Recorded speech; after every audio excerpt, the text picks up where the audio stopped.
하나님께서 우리에게 주신 말씀은 창세기 20장 17절과 18절의 말씀입니다. 아브라함이 하나님께 기도하매 하나님이 아비멜렉과 그의 아내와 여종을 치료하사 출산하게 하셨으니 여호와께서 이왕의 아브라함의 아내 사라일로 아비멜렉의 집의 모든 태를 닫으셨음이더라. 아멘. 아브라함은 하나님으로부터 축복의 운명과 축복의 통로의 사명을 약속받았습니다. 그러나 이를 위해 그는 자신에게 익숙한 모든 것을 떠나 하나님의 말씀을 따라가는 새로운 여정을 시작해야 했습니다. 그리고 그가 실제 축복의 사람이 되기까지는 무려 25년이라는 준비 기간이 필요했습니다. 창세기 17장에서 20장은 이 아브라함에게 이삭이 태어나기 1년 전에 일어난 일련의 일들을 보여주고 있습니다. 이들에게는 24년의 훈련을 통해 축복의 운명, 축복의 통로의 사명에 걸맞는 사람으로 성장한 모습도 보입니다. 열국의 아비라는 새 이름을 받은 아브라함은 겸손하고도 풍성한 섬김의 습관으로 인해 나그네의 모습으로 찾아오신 삼위 하나님을 모셔드릴 수 있었습니다.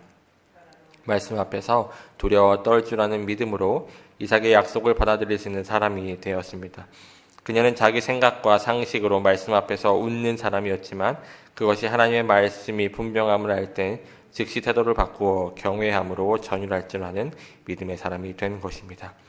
하지만 이 두 사람은 이처럼 결정적인 시간이 되어도 전혀 축복의 운명과 축복의 통로의 사명과 걸맞지 않는 미성숙한 모습을 보이기도 합니다.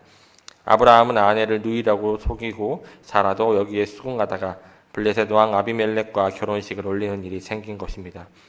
만약 이 상태에서 아기가 태어난다면 그는 아브라함의 아들이 아니라 아비멜렉의 아들이 되는 것입니다. 이것은 우리가 훈련학교를 은혜로 자격으로 졸업할 수 없음을 분명히 보여줍니다. 하지만 하나님은 아비멜렉의 온 집의 태문을 닫으심으로 자신의 자격 없음에 대해 절망하고 있던 아브라함을 도와주셨습니다. 그런데 이상한 점은 그래서 이처럼 못난 아브라함이 기도해야만 아비멜렉에게 임한 재앙이 그칠 것이라고 말씀하고 있다는 점입니다. 하나님은 왜 아브라함에게 그것도 이렇게 민망한 상황에서 축복 기도를 부탁하게 하셨을까요? 그것은 축복의 사람, 축복의 통로가 된 사람의 의무와 특권이 바로 기도이기 때문입니다. 사실 1절과 17절은 성경에서 기도라는 단어가 처음으로 사용되고 있는 두 구절입니다.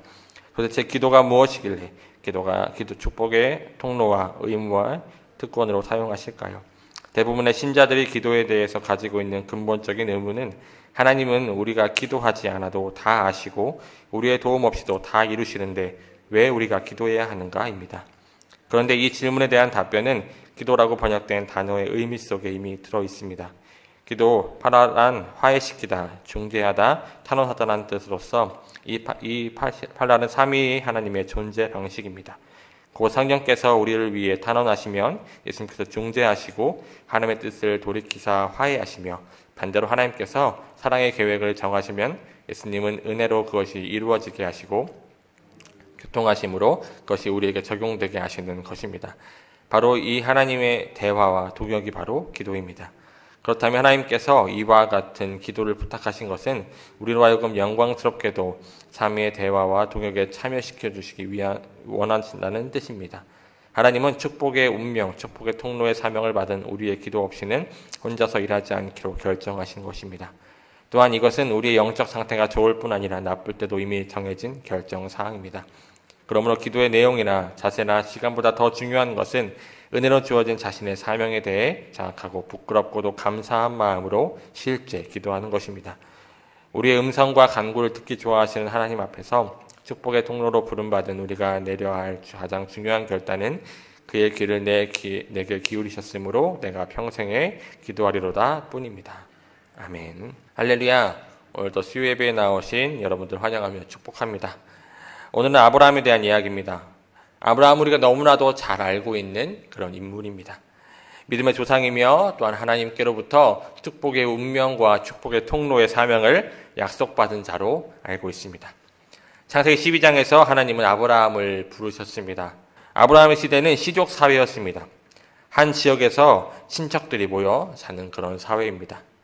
가족끼리 힘을 합치며 서로 도움을 주기도 하였고 외부의 위험이나 침입으로부터 서로를 지켜주는 그런 사회에 살고 있었습니다.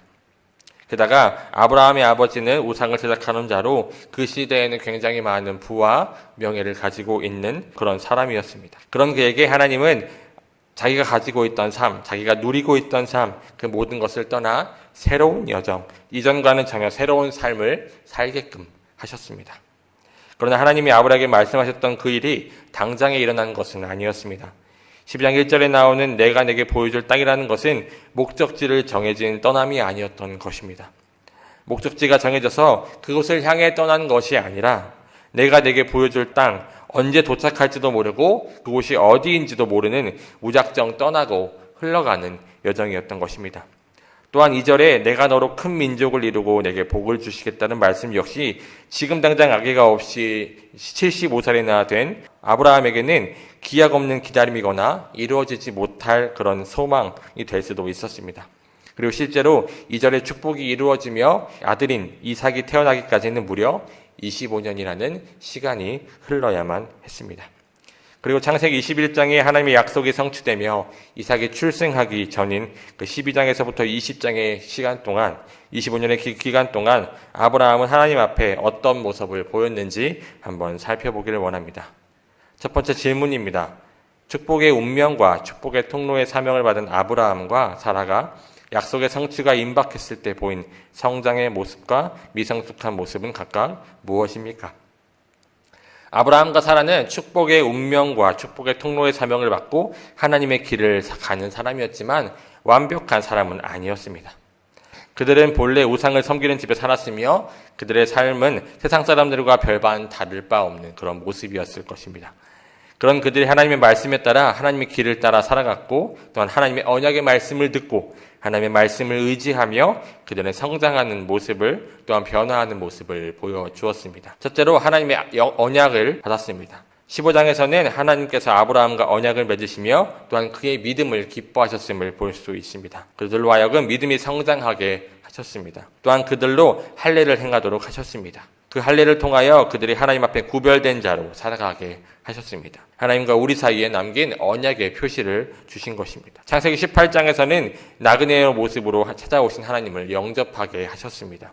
그리고 하나님의 말씀과 아들을 주시겠다는 약속에 비록 의아해하며 웃음으로 답을 하였지만 그것이 하나님의 말씀임을 분명히 깨달았을 때 그 즉시 태도를 바꾸어 경외함으로 전율할 줄 아는 믿음의 사람을 보여주도록 하였습니다. 하나님의 음성을 하나님의 음성으로 받아들이는 것, 하나님을 하나님으로 아는 것 굉장히 중요합니다. 그럴 때 하나님의 약속이 우리의 삶 가운데 온전히 역사하는 것입니다. 둘째로 아브라함에게 새로운 이름과 새로운 신분을 주셨습니다. 하나님이 아브라함의 이름을 아브라함으로, 사라의 이름을 사라로 바꾸어 주셨습니다. 이름을 바꾸어 주셨다는 것은 그들의 삶이 변하였다는 것을 의미합니다. 특별히 하나님께서는 그들의 이름을 바꾸어 주신 것은 더욱 큰 의미가 있습니다. 또한 그들의 이름의 의미는 하나님이 창세기 12장 2절에서 약속하신 그것과 동일한 것입니다. 그들로 많은 민족의 아버지와 어머니가 될 수 있게 하신 것입니다. 세 번째로 그는 다른 사람을 위해 기도하며 영혼을 사랑하는 모습을 보여주었습니다. 창세기 18장의 16절에서 33절의 말씀을 보면 아브라함은 소돔 땅을 위하여 하나님께 기도하는 모습을 보여줍니다. 아브라함은 소돔 땅을 구원하기 위하여서 기도한 것입니다. 그는 그곳에 있는 한 영혼이라도 살리고자 하나님께 계속해서 기도했습니다.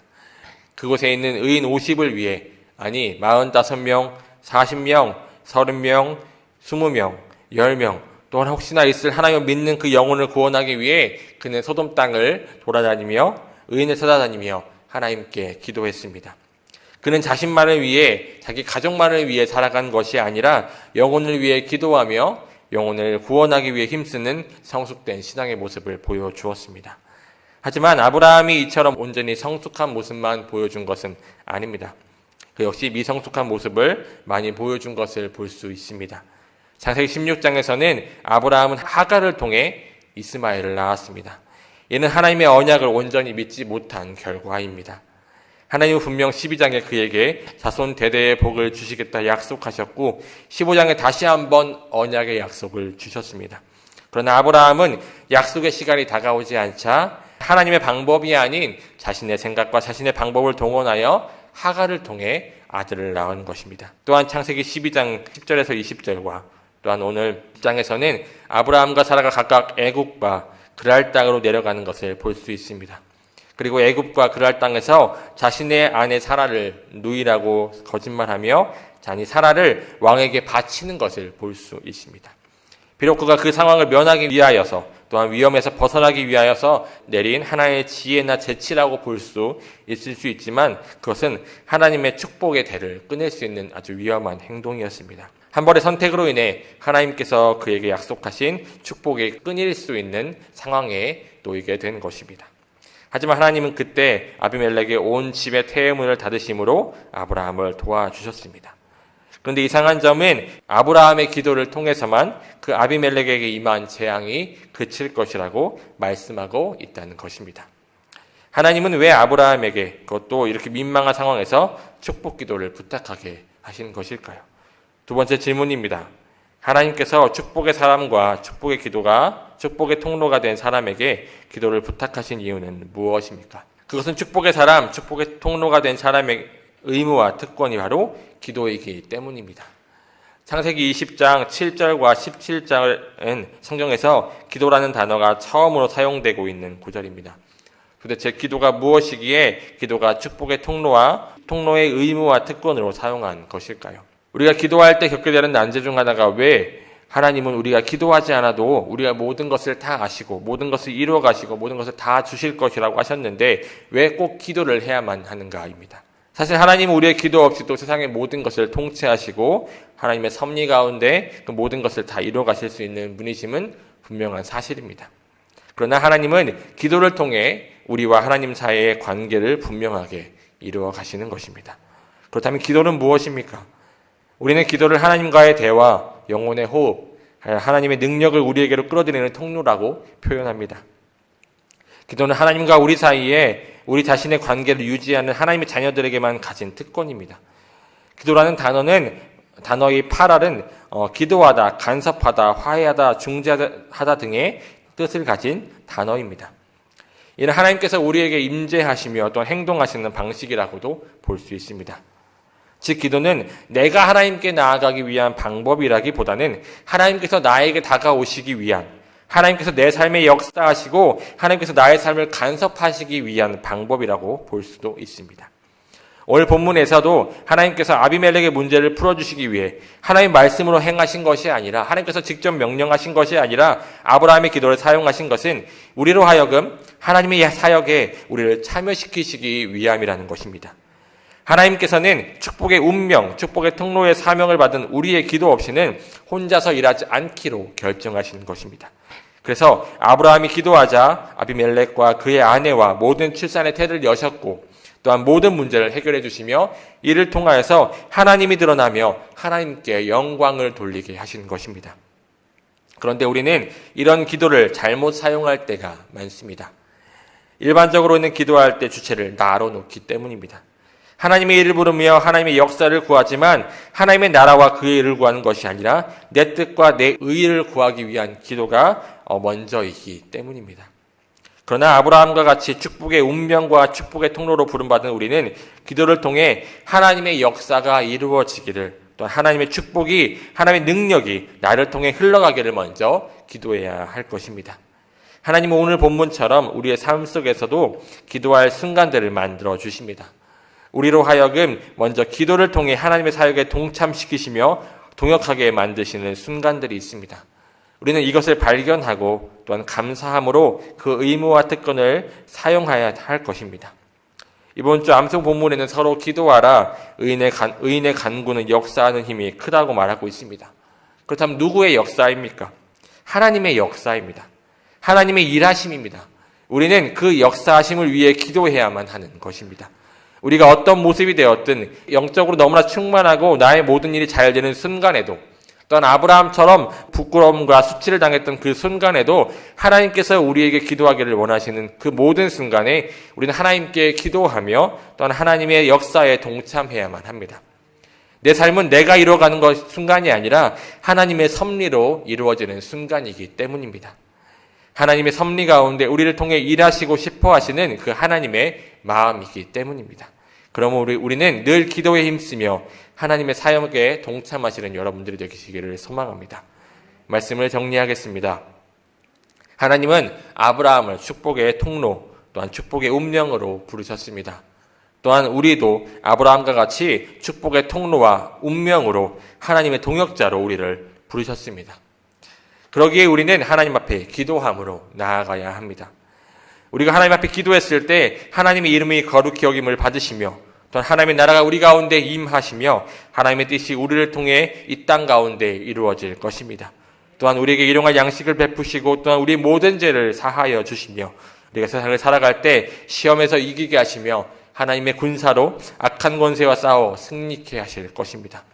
하나님의 나라와 권능과 역사를 나를 통하여서 이 땅에 역사하실 것입니다. 우리에게 주신 그 하나님의 축복의 통로, 축복의 운명의 의무와 특권을 잘 사용하시어 하나님의 역사에 쓰임받으시는 여기 계신 모든 성도님들과 온 교회가 되기를 주님의 이름으로 소망합니다.